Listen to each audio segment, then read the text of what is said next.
एक दिन एक अमीर युवा शासक यीशु के पास आया और उससे पूछा कि हे उत्तम गुरु, अनंत जीवन का वारिस होने के लिए मैं क्या करूं?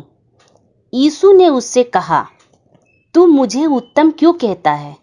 जो उत्तम है वह केवल एक ही है और वह परमेश्वर है।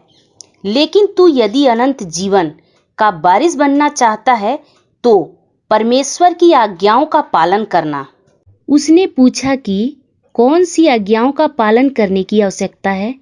यीशु ने उत्तर दिया कि हत्या न करना, व्यभिचार मत करना, चोरी मत करना, झूठ मत बोलना, अपने पिता और माता का आदर करना, अपने सामान, अपने पड़ोसी से प्रेम रखना।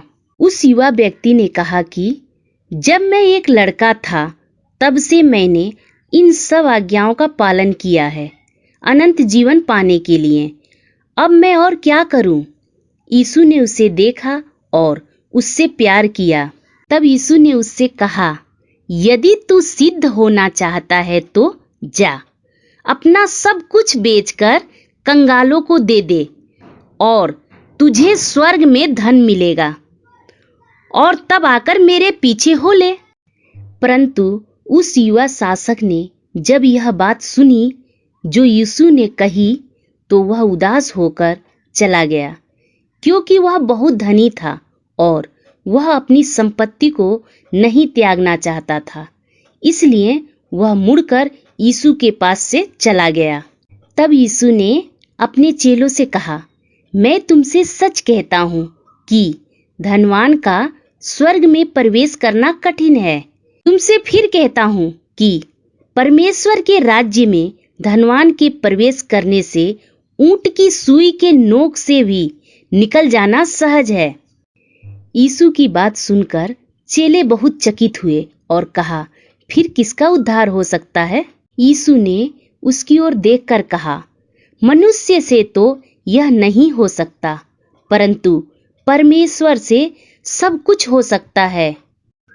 इस पर पतरस ने कहा, देख, हम तो सब कुछ छोड़कर तेरे पीछे हो लिए हैं, तो हमें इसका क्या प्रतिफल मिलेगा?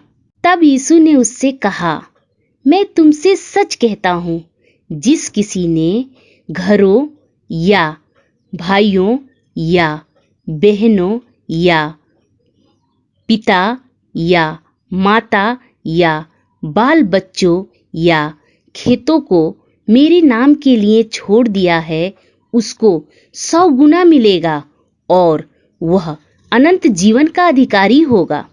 परंतु बहुत से जो पहले हैं पिछले होंगे और जो पिछले हैं वह पहले होंगे।